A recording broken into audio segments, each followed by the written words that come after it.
اعوذ باللہ من الشیطان الرجیم بسم اللہ الرحمن الرحیم۔ ناظرین اکرام، آج کی ویڈیو میں ہم ذکر کرنے والے ہیں اس واقعہ کا کہ جب یزید کی قبر کو کھدوایا گیا۔ آخر اس واقعہ کی وجہ کیا تھی؟ کس نے اور کیوں یزید کی قبر کو کھولا؟ یہ واقعہ یزید کی وفات کے کتنے سال بعد پیش آیا؟ ناظرین اکرام، یزید نے اپنی زندگی میں ہی اپنے بیٹے معاویہ کو اپنا جانشین مقرر کر دیا تھا۔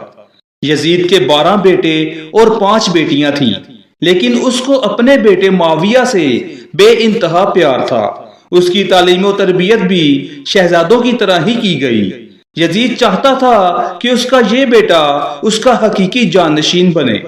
یزید نے حکومت سنبھالتے ہی اپنے 2 بیٹوں خالد اور معاویہ کو اس وقت کے بہترین استاد کے مکتب میں 3 سال کے لیے بھیج دیا۔ ناظرین اکرام، شیخ عمر المخصوص بھی جانتے تھے کہ یزید کا جانشین معاویہ ہے، اس لیے انہوں نے اس کی تربیت پر خوب محنت کی۔ 61 ہجری میں جب واقعہ کربلا پیش آیا تو شیخ المخصوص کو بہت تکلیف پہنچی۔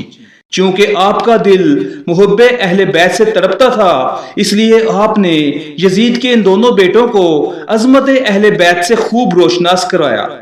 جب ایک طرف کربلا کا واقعہ پیش آیا تو جگہ جگہ یزید کے خلاف بغاوت اٹھنے لگی۔ دوسری طرف معاویہ جو یزید کا جانشین تھا، اس کی تربیت ایک سچے عاشق رسول کر رہے تھے۔ واقعہ کربلا کے تیسرے سال 683 عیسوی میں ہی یزید عبرتناک موت سے دوچار ہوا۔ معاویہ ابن یزید 20 سال کی عمر میں تخت نشین ہوا۔ جیسے ہی معاویہ ابن یزید تخت نشین ہوا تو استاد محترم کی محنت رنگ لانے لگی۔ اس نے آتے ساتھ ہی واقعہ کربلا کی تحقیقات کی اور محض 40ویں دن لوگوں کو اپنی بیعت سے آزاد کر دیا۔ بعض روایات میں معاویہ ابن یزید نے 3 ماہ تک حکومت کی۔ ناظرین اکرام، 20 سال کی عمر جوانی کا ایک ایسا دور ہے کہ جب انسانی خواہشات کی منہ زوری عروج پر ہوتی ہے۔ یزید کا جانشین ہونا اور پوری اسلامی مملکت پر حکمرانی کرنا اپنی تمام جائز اور ناجائز خواہشات کو پورا کرنے کے لیے بہترین موقع تھا۔ لیکن معاویہ بن یزید نے تخت پر بیٹھتے ہی واقعہ کربلا کی تحقیقات کی اور حالات کا بہت باریک بینی سے جائزہ لیا۔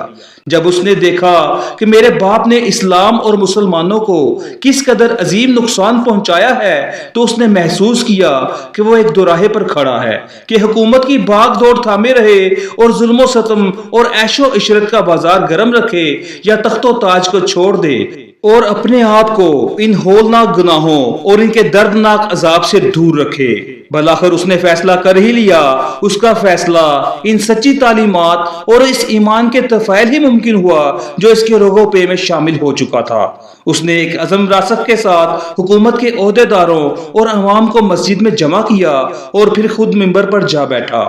اس نے اپنی تقریر میں سب سے پہلے خدا کی حمد اور اس کے بعد رسول اللہ صلی اللہ علیہ وآلہ وسلم پر درود بھیجا، اور پھر وہ یوں کہنے لگا کہ میرے باپ یزید کو جب حکومت ملی تو وہ اپنے اعمال اور بدکرداری کی وجہ سے ہرگز اس کا اہل نہیں تھا، لیکن وہ بھی اس پر قابض رہا اور اس کا نفس اس سے بہترین کاموں کی ترغیب دیتا رہا۔ وہ اپنے برے کاموں پر بھی فخر کرتا تھا اور اس نے خدا کی بتائی ہوئی حدود سے تجاوز کیا۔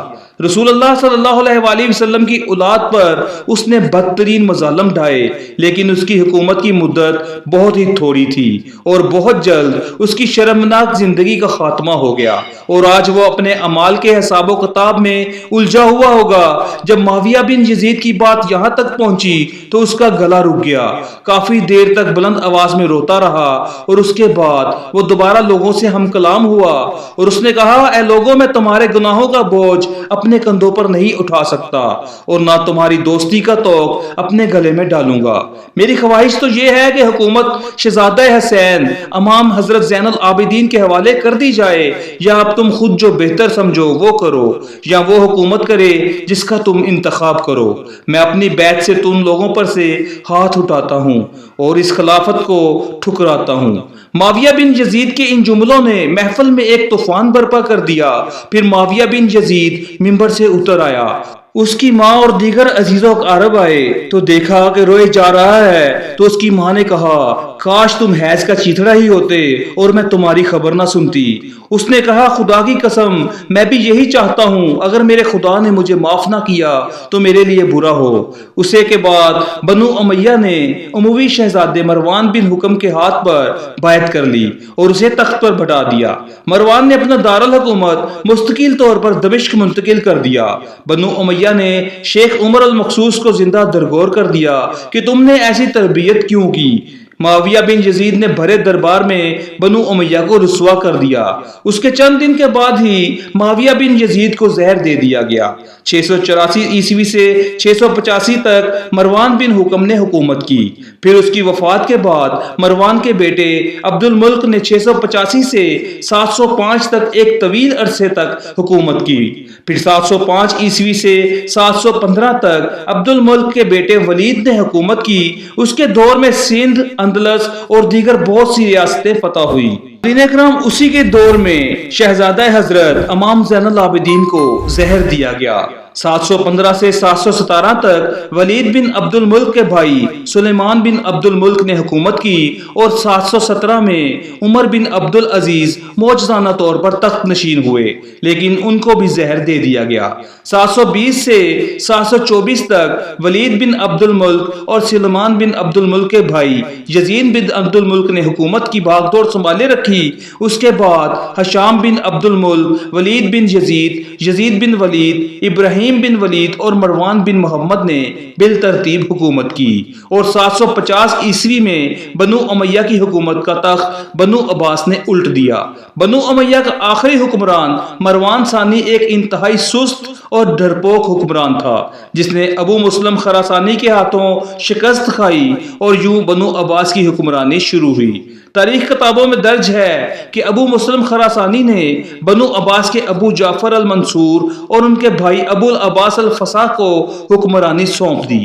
اس طرح بنو عباس کے پہلے حکمران ابو العباس نے آتے ہی بنو امیہ کا نام و نشان مٹانے کی قسم کھائی۔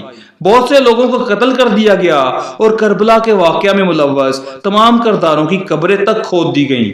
اس طرح بنو عباس کے حکمران ابو العباس الفا نے یزید کی قبر کو بھی کھدوایا اور یہ کام اس نے اپنی نگرانی میں کروایا۔ وہ چاہتا تھا کہ یزید کو قبر سے نکالے اور اس کی لاش کو سولی پر لٹکائے۔ چنانچہ یزید کی وفات کے 65 سال بعد اس کی قبر کو اس وقت کے حکمران ابو جعفر اور ابو العباس کی نگرانی میں کھدوایا گیا، لیکن جب قبر کو کھولا گیا تو سب یہ دیکھ کر حیران رہ گئے کہ اس میں لکڑیوں کی راکھ اور بدصورت کتے اور ایک اژدہے کے سوا کچھ نہ تھا۔